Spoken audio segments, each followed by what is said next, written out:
Aware that fashions change every year, and nowadays they seem to change in the wake of every movie. But when you think about it, you realize that food habits change too. I mean, you could look up the sales statistics, but all you really have to do is wander down the aisles of a supermarket. You see products that just weren't here a few years ago, and you notice that some of the things that you used to like seem to have disappeared. An interesting case is fruit juices. I can remember when people only drank juice for breakfast and when they were sick, but now juice is a popular beverage anytime. One consequence is that juice companies have created new blends in the hopes of attracting more customers and garnering a larger market share. Here, for example, are some recent entries into the juice field: pineapple orange, apricot nectar, even tomato clam. One combination that seems to have caught on across the country is apple juice mixed with cranberry juice. At New England Apple Products, apple cranberry juice cocktail is only one of the 16 very fine beverages blended here.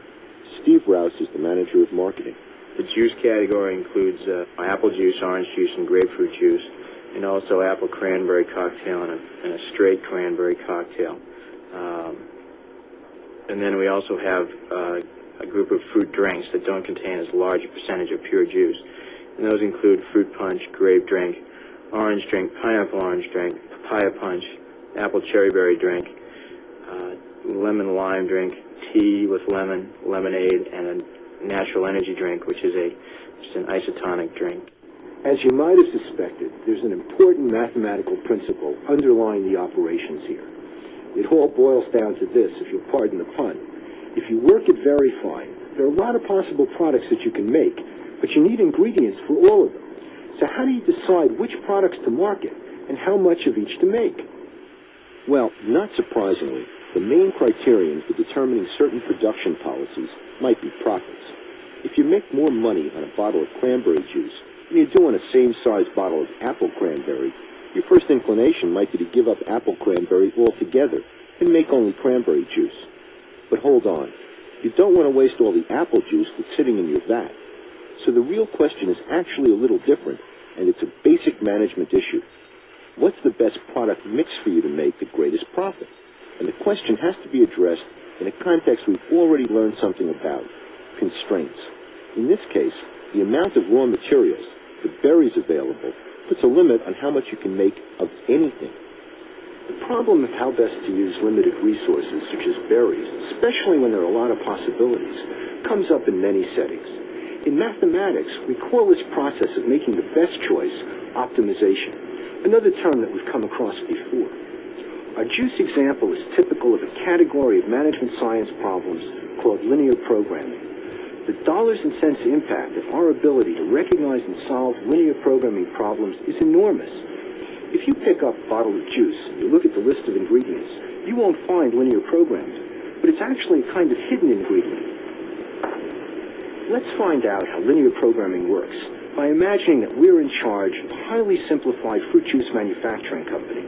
This use of simplification, of focusing on certain factors that we're interested in, is a familiar technique in mathematical modeling. Our modest little firm manufactures only two products: cranapple juice and appleberry juice. These juices are both composites of cranberry juice and apple juice. And in order to keep our model as simple as possible, we'll say that these are the only two ingredients. Cranapple juice differs from appleberry juice, therefore, in only one way: the recipe. Now, I'm going to depart from traditional business practice and reveal to you the secret recipes for these two products. You take 3 quarts of cranberry juice and 1 quart of apple juice,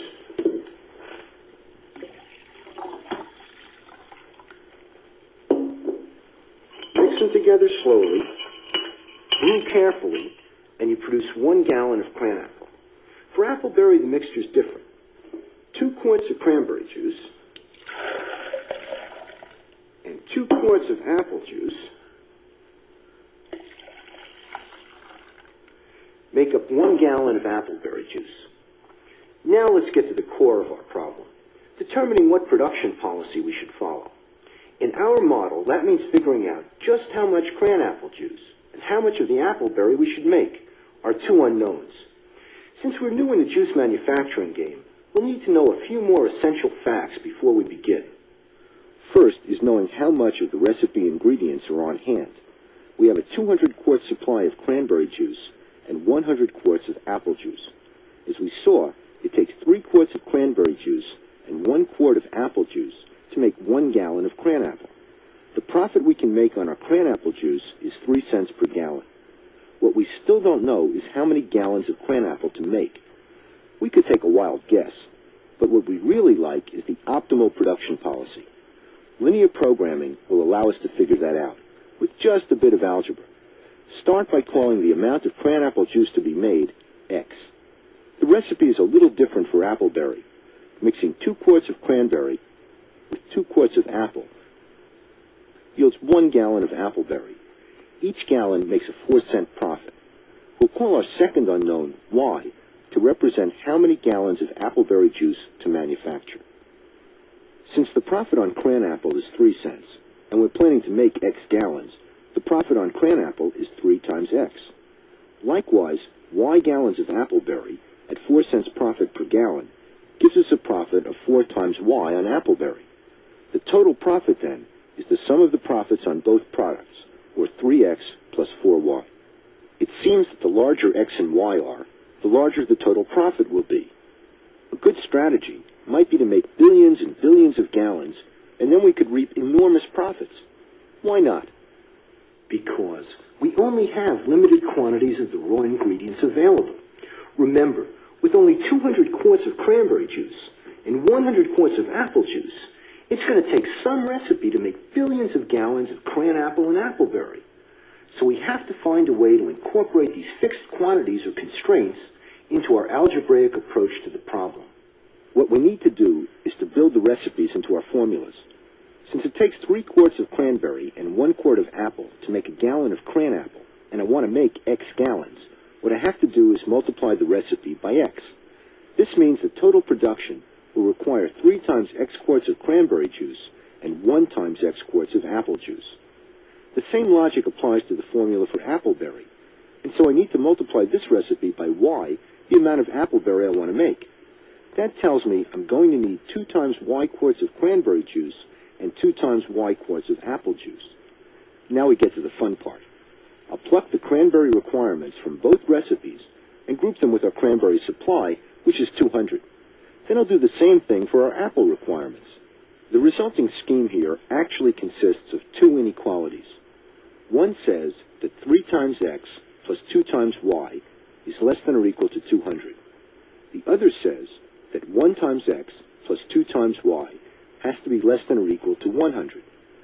There are a couple of other inequalities I should add to our list. One is that X is greater than or equal to 0.